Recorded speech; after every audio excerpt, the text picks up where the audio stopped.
दोस्तों, आज हम लोग 2018 में 2018 में बिहार बोर्ड के द्वारा जो एग्ज़ाम हुआ था साइंस का, उसका हम लोग ऑब्जेक्टिव आज देखेंगे लोग फर्स्ट सीटिंग का। चलिए, अगर आप लोग इसके पहले ऑब्जेक्टिव नहीं देखे हैं लोग प्रत्येक चैप्टर का या क्वेश्चन बैंक का, तो इस चैनल पर जाकर आप लोग देख सकते हैं लोग। इस चैनल पर 10th क्लास के ऑल सब्जेक्ट का आप लोग का फ्री में वीडियो यहाँ पर अपलोड है। आप लोग सिर्फ जाकर देखिए और अपने बोर्ड की तैयारी अच्छे तरीके से कीजिए। चलिए, आज हम लोग देखते हैं लोग 2018 का। कह रहे हैं यहाँ पर क्वेश्चन कह रहा है कि यहाँ पर दंत विशेषज्ञ किस दर्पण का उपयोग मरीजों के दांतों का बड़ा प्रतिबिंब आप लोग का देखने के लिए करता है। तो किस दर्पण का उपयोग करता है? तो आप लोग का अवतल दर्पण। किस दर्पण का उपयोग करता है? अवतल दर्पण। याद रखिएगा लोग, कौन सा दर्पण? तो अवतल दर्पण का उपयोग इसके लिए करता है डॉक्टर। चलिए, यहाँ पर नेक्स्ट क्वेश्चन देखते हैं। लोग कह रहा है कि कौन सा लेंस अपसारी लेंस कहलाता है? तो कौन सा लेंस अपसारी लेंस कहलाता है? तो अवतल लेंस हम लोग कौन सा लेंस कहलाता है? अपसारी लेंस हम लोग का अवतल लेंस कहलाता है। आगे क्वेश्चन कर रहा है कि पुतली के साइज को कौन नियंत्रित करता है? तो पुतली को साइज को परितारिका नियंत्रित करता है। ऑप्शन नंबर बी हम लोग का सही होगा। कह रहे किस दृष्टि दोष को अवतल और उत्तल दोनों लेंसों से बने द्विफोक्सी लेंस द्वारा संशोधित किया जा सकता है। यानी कि देखिएगा, अवतल और उत्तल दोनों लेंस का उपयोग किसमें किया जाता है? तो हम लोग का वो हो जाएगा आप लोग का जरा दृष्टि दोष की बीमारी है। यानी कि जब नहीं नज़दीक का दिखाई दे और ना ही दूर का दिखाई दे, तो उस परिस्थिति में किस दर्पण का यूज होता है? तो द्विफोक्सी लेंस का उपयोग किया जाता है जरा दृष्टि दोष के निवारण के लिए। याद रखिएगा लोग। हम लोग जानते हैं लोग कि निकट दृष्टि दोष निकट दृष्टि दोष जब होता है तो अवतल लेंस का उपयोग होता है, और दूर दृष्टि दोष होता है तो उत्तल लेंस का उपयोग होता है। जब दोनों हो जाता है तो अवतल और उत्तल दोनों यानी कि द्विफोक्सी लेंस का उपयोग किया जाता है। चलिए, यहाँ पर आगे देखते हैं हम लोग। करें एक प्रयोग में अवतल दर्पण द्वारा किसी बिंब का प्रतिबिंब एक पर्दे पर प्राप्त किया जाता है। दर्पण की फोकस दूरी को निर्धारित करने के लिए प्रयोगकर्ता को मापने की जरूरत है। क्या मापने की जरूरत है? तो देखिए, यहाँ पर कह रहा है कि फोकस दूरी चाहिए। उसको क्या चाहिए? फोकस दूरी। तो फोकस दूरी हम लोग को चाहिए। तो हम लोग जानते हैं कि दर्पण से सूत्र से 1/v+1/u=1/f, ठीक है, या 1/f=1/v+1/u। तो हम लोग को फोकस निकालना है, तो हम u भी यानी कि प्रतिबिंब दूरी भी मालूम करना पड़ेगा और वस्तु दूरी भी। तो दोनों को जब हम लोग ज्ञात करेंगे तब हम लोग को क्या प्राप्त होगा? हम लोग का फोकस दूरी प्राप्त होगा। तो ऑप्शन नंबर हम लोग का कौन सा सही होगा? बी हम लोग का ऑप्शन नंबर सी हो जाएगा।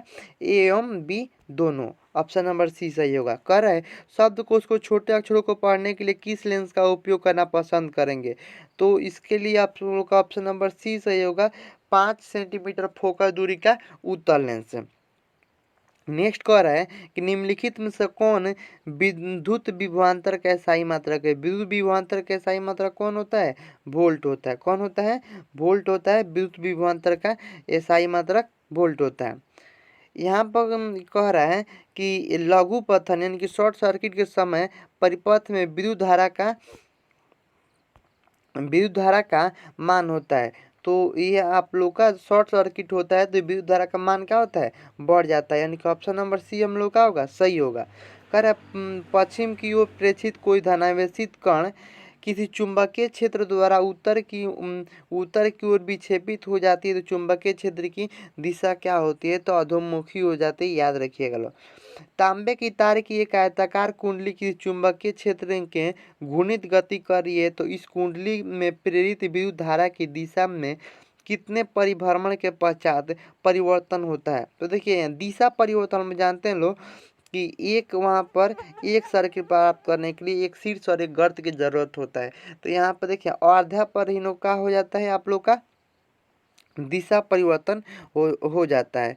तो हम लोग का आंसर क्या हो जाएगा, हम लोग का आंसर होगा आप लोग का सी यानी कि आधा।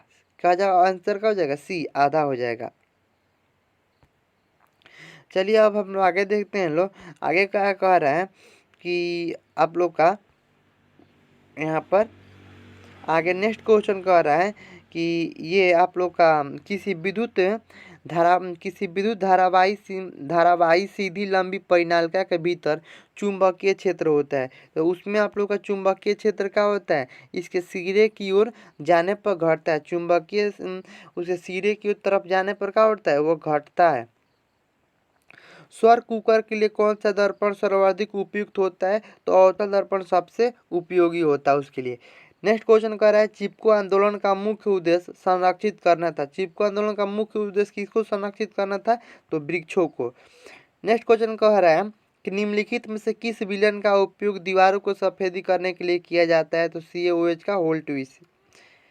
आगे कह रहा है यहाँ पर देखिए, यहाँ पर जो क्वेश्चन कर रहा है कि आप लोग का Na2SO4 यानी कि सोडियम सल्फाइड और बेरिलियम क्लोराइड, इसको विस्थापित देखिए करके यहाँ पर एक विस्थापित कर यानी कि द्विविस्थापन की प्रक्रिया यहाँ पर हो रहा है। एक दूसरे को क्या कर रहा है, यहाँ पर विस्थापित कर दे रहा है। यहाँ पर देखिए एक दूसरे को विस्थापित कर दे रहा है, तो हम लोग बोलेंगे कि द्विविस्थापन अभिक्रिया यहाँ पर हो रहा है। कह रहा है कि निम्नलिखित में से कौन सा बुझा चूना का सूत्र होता है, तो CaOH का होल्टविस आप लोग का बुझा हुआ चूना का सूत्र होता है। CaO आप लोग का काली चूना का सूत्र होता है। आप लोग जानते हैं कि कैल्शियम कार्बोनेट या संगमरमर का सूत्र होता है, तो अलग बात है।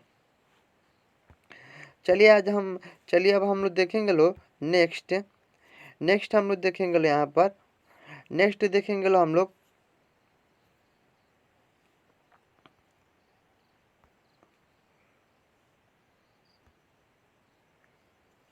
चलिए यहाँ पर चलिए देखते हैं निम्नलिखित में से कौन सा बुझा हुआ चूना है, तो CaOH का होल्टविस हम लोग का क्या है, बुझा हुआ चूना है।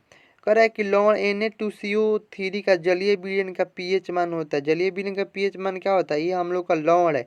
और लवण का जलीय विलयन यानी कि लवण किस नेचर का होता है, क्षारीय नेचर का होता है। तो इसका जलीय विलयन का pH मान क्या हो जाएगा, 7 से कम हो जाए। सॉरी, यहाँ पर अम्ल रहता तो उसका जलीय विलयन का होता है 7 से कम होता, लेकिन यहाँ पर क्षार हो जाएगा। लवण क्षारीय नेचर का होता है, तो इसका जलीय विलयन हम लोग का हो जाएगा 7 से अधिक हो जाएगा, 7 से अधिक हो जाएगा।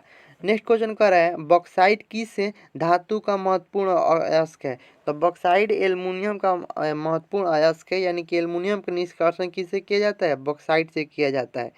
आगे कह रहा है कि लोहा एवं इस्पात को जंग से सुरक्षित रखने के लिए उन पर किस धातु की पतली परत चढ़ाई जाती है, तो किस धातु की पतली परत चढ़ाई जाती है, तो जिंक की पतली परत चढ़ाई जाती है। आगे कह रहे हैं किस रासायनिक यौगिक को गर्म करने पर प्लास्टर ऑफ पेरिस का निर्माण होता है, तो जिप्सम को गर्म करने पर प्लास्टर ऑफ पेरिस का निर्माण होता है। यहाँ पर देखिए कह रहा है कि प्रोपेनॉन में उपस्थित प्रक्रियात्मक समूह होता है। यानी कि प्रोपेनॉन में कौन सा समूह उपस्थित होता है, तो हम देखिए यहाँ पर प्रोपेन में हम लोग का प्रोपेन में कीटोन ग्रुप जुड़ा हुआ है। कीटोन ग्रुप का आप लोग का बोल दे तो कीटोन ग्रुप का हम लोग का सॉफिक्स होता है ऑन, क्या होता है, ऑन। तो इसके नाम में एल्केन में क्या जोड़ दिया, ऑन, यानी कीटोन ग्रुप। तो कीटोन ग्रुप का आप लोग का कीटोन ग्रुप का कौन होता है, आप लोग का सी के साथ ऑक्सीजन आप लोग को डबल बॉन्ड होता है, या इस प्रकार से आपको दे देगा। ठीक, चलिए लो आगे देखते हैं हम लोग। कह रहा है कि एसेटिक अम्ल का IUPAC नाम होता है। एसेटिक अम्ल का IUPAC नाम क्या होता है, तो एसेटिक अम्ल का IUPAC नाम एथेनोइक अम्ल होता है। कौन सा अम्ल होता है, एथेनोइक अम्ल।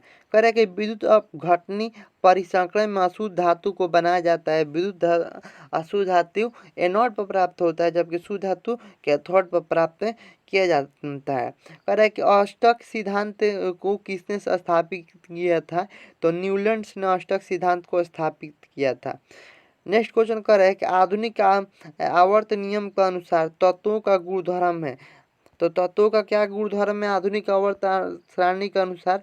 क्या परमाणु द्रव्यमान का आवर्त फलन होता है? नहीं। परमाणु साइज का आवर्त फलन होता है? नहीं। परमाणु आयतन का आवर्त फलन होता है? नहीं। परमाणु संख्या का आवर्त फलन होता है। ऑप्शन नंबर बी हम लोग का क्या होगा? करेक्ट होगा।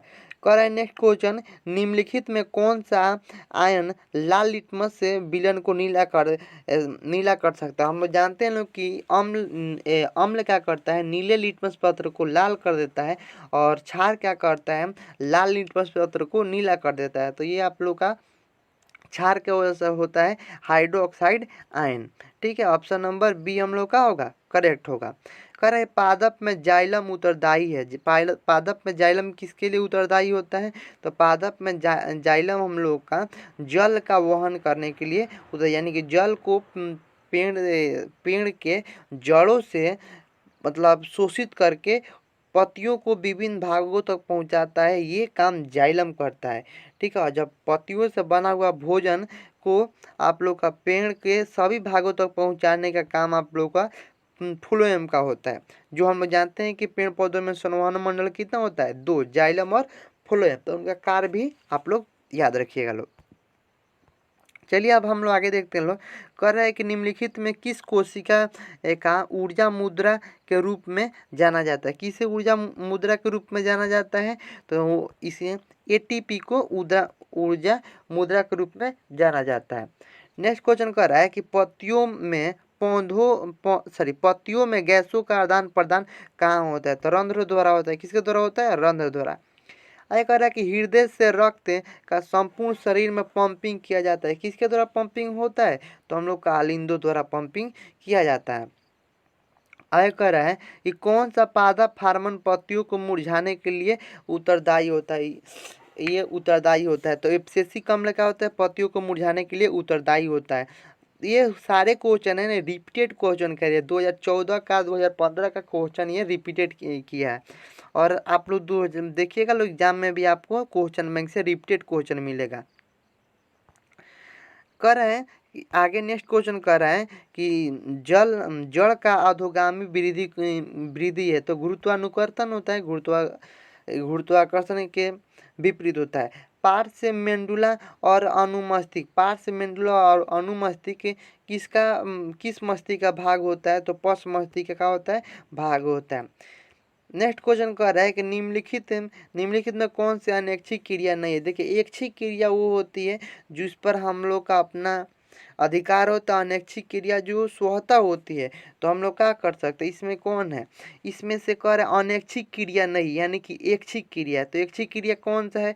तो लार आना, हृदय का धड़कना, वमन नहीं, ये सब आप लोग का अनैच्छिक क्रिया है। सिर्फ चबाना, किसी भी चीज को चबाना आप लोग का ऐच्छिक क्रिया के अंतर्गत आएगा। कह रहा है कि अलैंगिक जनन मुकुलन द्वारा होता है। अलैंगिक जनन मुकुलन द्वारा किस में होता है? तो अलैंगिक जनन मुकुलन द्वारा ईस्ट में होता है। याद रखिएगा लोग, अलैंगिक जनन मुकुलन द्वारा ईस्ट में होता है। किस में होता है? ईस्ट में होता है। कह रहा है शुक्राणु का निर्माण होता है। शुक्राणु का निर्माण नर के विस्तरण में होता है। याद रखिएगा लोग। कह रहा है पुष्प का कौन सा भाग फल बनाता है? तो पुष्प का कौन सा भाग फल बनाता है? अंडा से उसका फल बनाता है। पुष्प का कौन सा भाग फल बनाता है? तो अंडा से।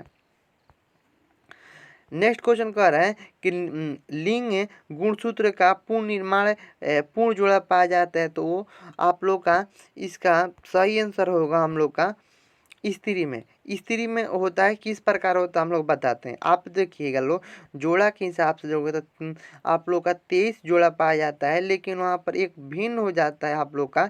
तो देखिए इन मादा में किसी भी प्रकार का भिन्न नहीं होता है, एक से ग्रुप ही पाया जाता है, जबकि पुरुष में भिन्न होता है, एक वाई हो जाता है। तो पूर्ण जोड़ा स्त्री में होता है। याद रखिएगा लोग किस में होता है? स्त्री में होता है। आगे कह रहा है कि मानव शरीर के किसी सामान्य कोशिका में गुणसूत्र के कितने युग्म होते हैं? कितने युग्म होते हैं? युग्म याद रखिएगा लोग जोड़ा। यहाँ पे देखिए 23 जोड़ा होता है और 46 संख्या के हिसाब से हो जाता है।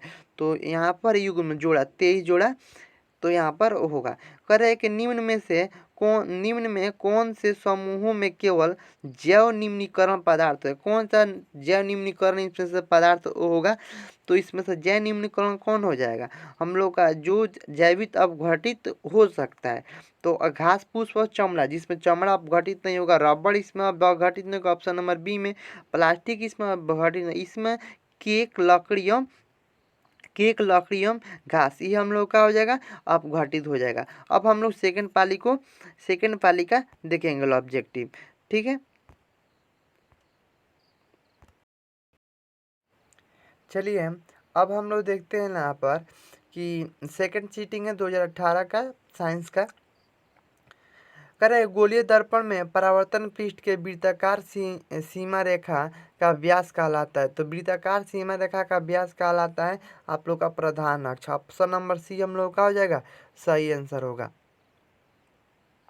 यहाँ पर कह रहा है कि निम्नलिखित में से कौन उत्तल दर्पण की फोकस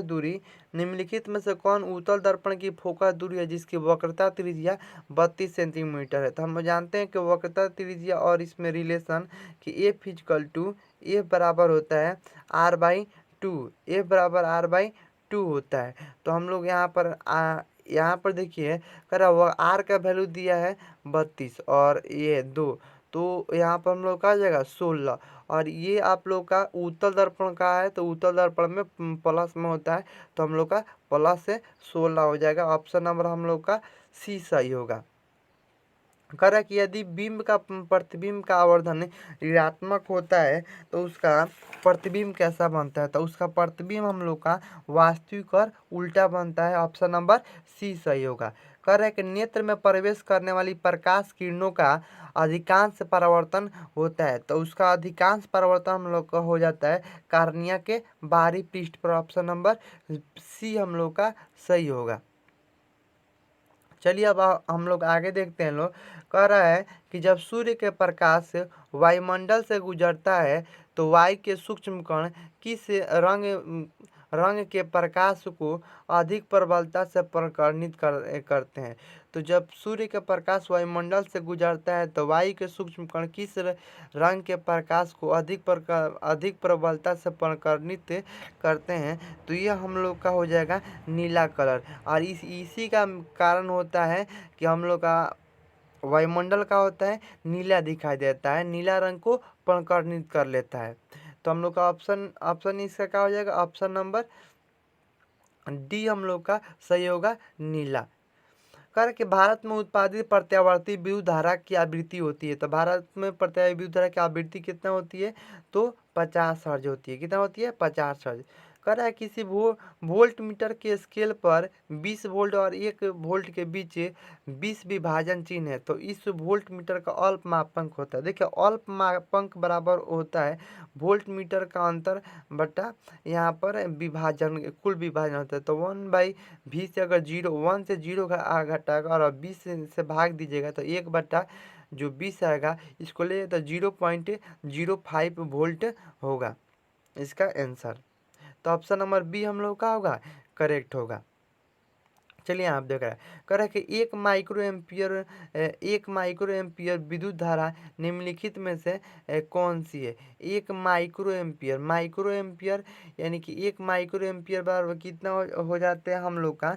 तो 10 के पावर आप लोग का 10 के पावर माइनस से 1 माइक्रो एम्पियर हम लोग का 10 के पावर माइनस 6 एम्पियर हो जाता है।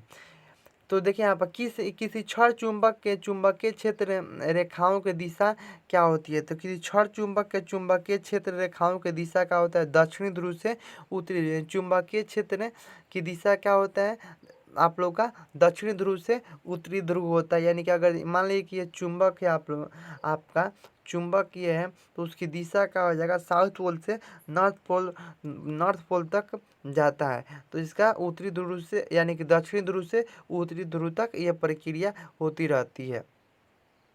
तो हम लोग का ये ऑप्शन नंबर बी हम लोग का होगा, सही होगा, दक्षिणी ध्रुव से उत्तरी ध्रुव। कह रहा है कि घरेलू विद्युत परिपथ में उदासीन तार का रंग होता है। तो घरेलू विद्युत परिपथ में उदासीन तार का रंग कैसा होता है? लाल, हरा, काला, पीला। तो देखिए लाल आप लोग का मेन वायर का होता है, हरा आप लोग का अर्थिंग का होता है, काला उदासीन का होता है। ऑप्शन नंबर सी हम लोग का हो जाएगा, सही हो जाएगा। नेक्स्ट क्वेश्चन कह रहा है किस युक्ति में विभक्त वलय दिक परिवर्तन का कार्य करता है? तो किस युक्ति में विभक्त वलय दिक परिवर्तन का कार्य करता है? तो विद्युत जनित्र में हो जाएगा। ऑप्शन नंबर ए हम लोग का करेक्ट होगा। 12 नंबर कह रहा है कि जल विद्युत संयंत्र किस ऊर्जा को विद्युत ऊर्जा में रूपांतरित करता है? किस ऊर्जा को विद्युत ऊर्जा में रूपांतरित करता है? तो हम लोग का स्थिति ऊर्जा को विद्युत ऊर्जा में रूपांतरित करता है। याद रखिए अगलो, स्थिति ऊर्जा को विद्युत ऊर्जा में रूपांतरित करता है। चलिए आगे हम लोग देखते हैं। लोग कह रहा है कि नरौरा नाभिकीय विद्युत संयंत्र किस राज्य में स्थित है? तो ये आप लोग का ऑप्शन नंबर सी सही होगा, उत्तर प्रदेश में हम लोग का ये उपस्थित है। नेक्स्ट कर रहा है कि निम्नलिखित में कौन सा बुझा हुआ चूना नहीं है? देखिए अब फर्स्ट सीटिंग में पूछा था, यहाँ पर फिर सेकंड सीटिंग में रिपीटेड कर दिया वही क्वेश्चन। तो CaOH का वोल्टेज ट्विस्ट हम लोग को आप लोग को बताए थे। कर रहा है कि ZnCuSO4, यहाँ पर ZnSO4 यानी कॉपर को क्या कर रहा है? विस्थापित कर रहा है। तो यहाँ पर जिंक क्या कर रहा है? कॉपर को विस्थापित कर रहा है, तो यह विस्थापन अभिक्रिया हो रहा है। 16 आप लोग का नेक्स्ट क्वेश्चन नंबर 16 कह रहा है कि कोई बिलियन नीले लिटमस पत्र को लाल कर देता है, इसका पीएच मान संभवतः होता है। देखिए वहाँ पर उसमें 2018 का फर्स्ट ही नहीं पूछा था कि लाल लिटमस पत्र को नीला कर देता है तो वो क्षार में गुण होता है, लेकिन नीले लिटमस पत्र को लाल कर देता है तो ये आप लोग का नेचर अम्ल का होता है, इसका पीएच मान 5 हो सकता है। ठीक है, 7 नहीं होगा, 8 नहीं होगा, 10 नहीं होगा, यानी कि 7 से कम होता है तो ऑप्शन के हिसाब से 5 हम लोग का हो जाएगा। कर है ऑक्जेलिक अम्ल का प्राकृतिक स्रोत निम्नलिखित में से कौन है? किसे ऑक्जेलिक अम्ल प्राप्त किया जा सकता है? तो टमाटर से हम लोग का होता है ऑक्जेलिक अम्ल आराम से प्राप्त किया जा सकता है, यानी कि टमाटर खाने से कौन अम्ल प्राप्त होता है? तो ऑक्जेलिक अम्ल, याद रखिएगा लोग।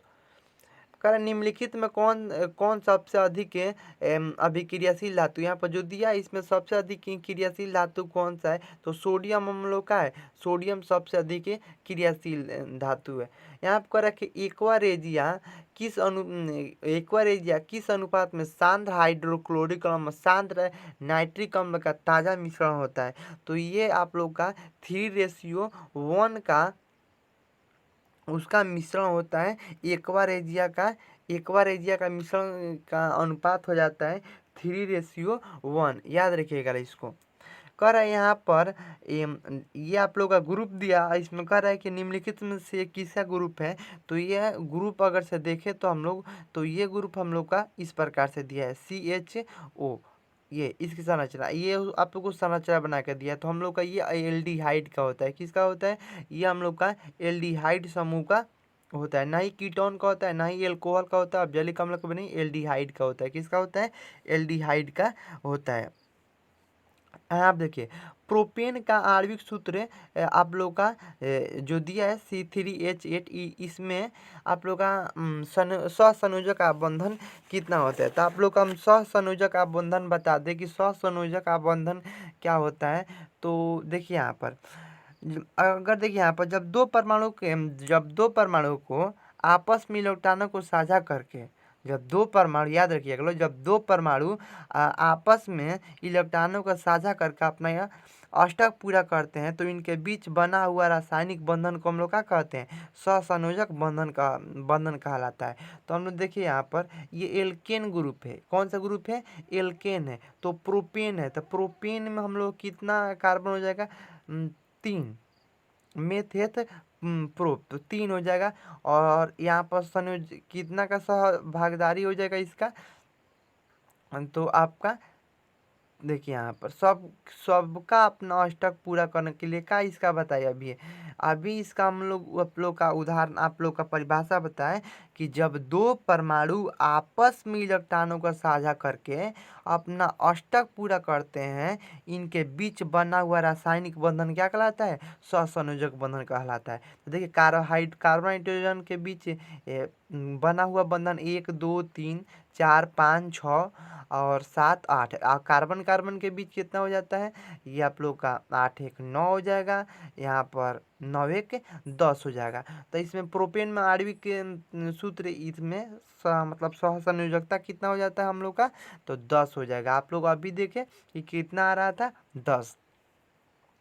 नेक्स्ट क्वेश्चन कर रहे हैं कि आधुनिक आवर्त सारणी में बाएं से दाएं ओर जाने पर परमाणु साइज यानी कि आकार में क्या होता है? उसके आकार में क्या परिवर्तन होता है? तो उसका आकार क्या होता है? घटता है। ऑप्शन नंबर बी हम लोग का क्या होगा? करेक्ट आंसर होगा, घटता है। कह रहा है कि आधुनिक आवर्त सारणी में कितने ऊर्ध्वाधर स्तंभ यानी कि आप लोग का वर्गों की संख्या कितना है? आप लोग का वर्टिकल लाइन कितना है? तो आप लोग का 18 आंसर आप लोग का 18, ऑप्शन नंबर डी सही होगा। कह रहा है कि एक छात्र जांच प्रश्नावली के लिए गए सोडियम बाइकार्बोनेट के तनु विलयन में सार्वभौमक के सूचक की कुछ बूंद मिलाता है, तो निम्नलिखित में कौन सा रंग दिखेगा? तो उसमें अगर उसमें मिलाएंगे तो उसमें कौन सा रंग हम लोग को दिखेगा? तो उसमें हम लोग को हरा रंग उसमें दिखाई देगा। आइए देखते हैं। कह रहे हैं कि जब मैग्नीशियम फीता को जलाया जाता है तो उत्पन्न आग की लौ होती है। मैग्नीशियम फीता को जलाया जाता है तो उत्पन्न आग की लौ के क्या होता है? चमकीला और उजला उजला चमकीला कलर का दिखाई देता है। कह रहा है एक जांच प्रणाली के लिए लिए गए विलयन में एक लोहे के किले को डुबाया गया।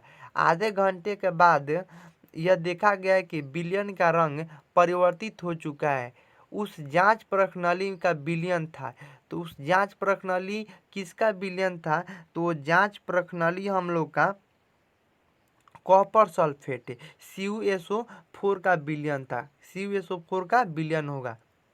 निम्नलिखित में कौन से यंत्र का उपयोग रक्त दाब मापने के लिए किया जाता है? तो स्फाइग्नोमैनोमीटर यानी कि ऑप्शन नंबर सी हम लोग का होगा, सही होगा।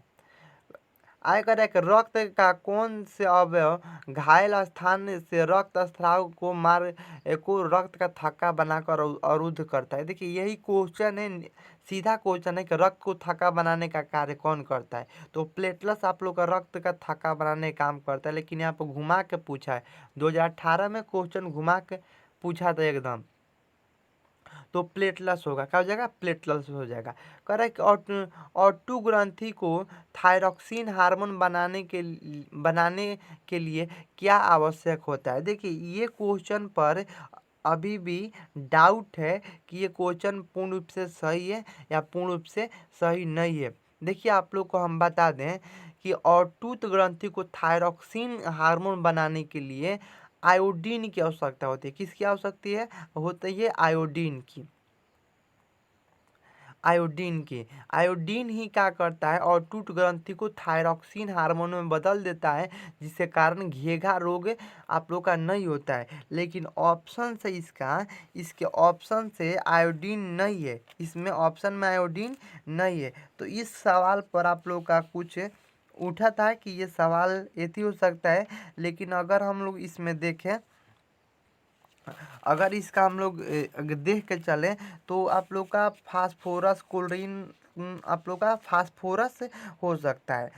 इसमें से कौन हो सकता है? फास्फोरस। आप लोग का हम अभी बता दें कि इसमें आयोडीन होता है। आयोडीन ही क्या करता है? उसको चेंजिंग करता है। आयोडीन के कारण क्या होता है? चेंज होता है। तो हम लोग इसमें देखें तो इनमें से सभी हो सकता है, अगर यहाँ पर सोडियम क्लोरीन फास्फोरस इनमें सभी, लेकिन याद रखिएगा लोग आयोडीन के कारण ही होता है। तो ये वसा कार्बोहाइड्रेट और यहाँ पर फास्फोरस भी हो सकता है, लेकिन यहाँ पर इनमें से सभी हो जाएगा। कौन सा हो जाएगा? इनमें से सभी। ऑप्शन नंबर डी हम लोग का सही होगा, इनमें से सभी हो जाएगा। लेकिन इस पर अभी भी डाउट है कि ऑटूथ ग्रंथि थायरॉक्सिन हार्मोन आयोडीन के सहायता से ही होता है। नेक्स्ट कर रहा है कि मस्तिष्क का कौन सा भाग शरीर की स्थिति तथा संतुलन का संरक्षण करता है? कौन सा भाग शरीर की स्थिति का संरक्षण करता है? तो हम लोग का इसका सही आंसर आप लोग का हो जाएगा अनुमस्तिष्क है। कौन सा मस्तिष्क हो जाएगा? अनुमस्तिष्क। सही आंसर इसका क्या हो जाएगा? अनुमस्तिष्क। ऑप्शन नंबर सी क्या हो जाएगा? सही हो जाएगा अनुमस्तिष्क। आगे देखते हैं कि पादप हार्मोन साइटोकिनिन सहायक है। यहाँ पर देख लेते हैं। देखिए आप लोग पूरा ऑल टिक नहीं लगा, इनमें सभी टिक नहीं लगाकर फास्फोरस को ही टिक लगाइएगा। किसको? फास्फोरस को, क्योंकि सोडियम नहीं उसमें कोई रहता है, इनमें सभी नहीं, फास्फोरस ही लगाइएगा लो। ठीक है।